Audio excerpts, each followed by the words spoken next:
Hi, my name is Jacob Morris, and this is my final project for Artificial Intelligence 4550 taught at the University of Wyoming. For my project, I decided to take on the task of advertisement detection, with the basic goal being to label each frame of a video as either a commercial or not a commercial. First, it makes sense to group frames that are very similar to each other into scenes, because frames within a given scene will either be commercial or not commercial collectively.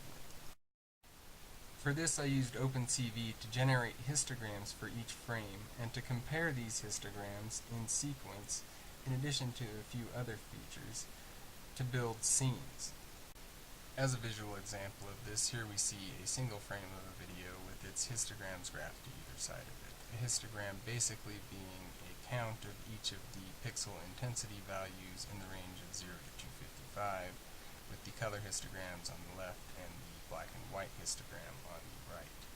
If I advance the video slowly a frame at a time, you see that the histograms do not change very much within a scene, seeming to almost vibrate. But once the scene transitions to a new scene, the graph shifts entirely, and these transitions can be easily detected through histogram comparison. Now I would like to demonstrate the functionality of the program as it currently exists before diving into the details of how exactly I accomplish this. First, I give it the name of a video file to process. It then begins breaking that video file into scenes. That's what you actually see it doing here. And this is by far the most time-consuming part of the analysis. For a video of about an hour in length, this part will take about 20 minutes to completely break it up into all of the scenes and to collect all of the information. Once the video is broken into scenes, it is passed to the commercial detector, which attempts to label each scene as either not commercial or commercial. That part of the program actually runs very quickly. Now, I want to explain a little bit what you see in front of you. The frame on the left is the first frame of this particular scene. The frame on the right is the last frame of this particular scene.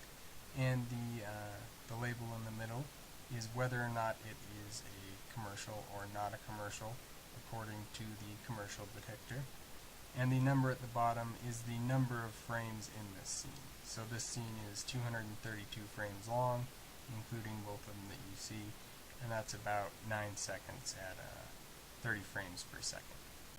As you can see, this particular sample of video is a football game, something that's fairly easy to track without actually knowing the content of the programming, as opposed to some shows. So as I advance it slowly, you can see that it has all of these labeled correctly as part of the actual programming. And eventually we will hit a commercial transition. Now, hopefully this is it. It has this one labeled as a commercial. Probably a little bit incorrect in labeling it at this point, but the program isn't perfect. So, moving on, it does have all of these commercial scenes labeled correctly.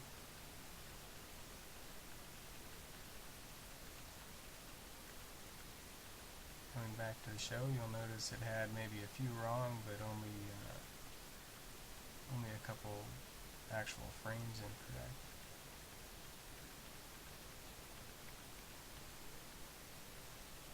Going back to commercial break. So as you can see, there are definitely some inconsistencies in places where it doesn't get it correct, but largely it does correctly identify which scenes are commercials and which are not, and therefore which frames are those classifications. I also have the option to mark the correct values for each scene as I move through the video. What this allows me to do is both grade the attempt overall on a per frame basis, essentially the percentage of frames that were labeled correctly, but it also allows me to update the conditional probability tables used in the model to make it more accurately reflect the videos that it has seen. Now I want to discuss how I actually accomplished this. I used a hidden Markov model with a first order Markov assumption, as you can see modeled here. This represents most of the features that I tracked, but some of these are actually multiple features. For instance, color change is red, green, and blue change separately. Here you see a visual representation of the conditional probability tables, in this case the transition model. The bottom row of the tree represents simple counts that fit the conditions stated, with each parent node representing a sum of its children.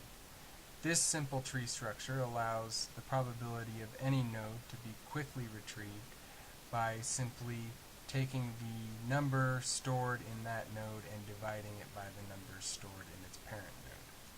Similarly, here we see the visual representation of a sensor model conditional probability table, in this case the duration of the current scene, with the main difference being that the bottom level of the tree can have a variable number of nodes, and also that the nodes are often a discrete representation of a continuous variable. Finally, I use Verteebe's algorithm to find the most likely sequence of states. As the model is applied, the most likely parent of any given state value is saved. Upon reaching the end of the sequence, the most likely value for the final state is selected, at which point the most likely sequence leading to that state can easily be retrieved following the path of most likely parents all the way back to the beginning. Here you see the accuracy of the program relative to frame identification over the course of the video analysis. For the project, I analyzed almost 24 hours of video. As you can see, the performance isn't necessarily relative to the amount of video training it has had. This is due to jumping to different channels, different shows, those types of things.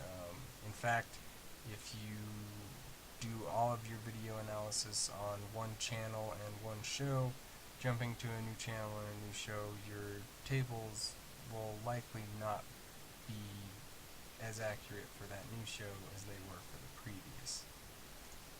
And this actually reveals that improvement from this point would not really be made by training on more video per se, but by expanding the model to have more unknown variables, to a full-blown dynamic Bayesian network, a belief about the channel that it's on, the show that it's on, and the time since the last start of commercial sequence. Beliefs about any of those could help to inform it, but that will be for next time. Tell me who's it at?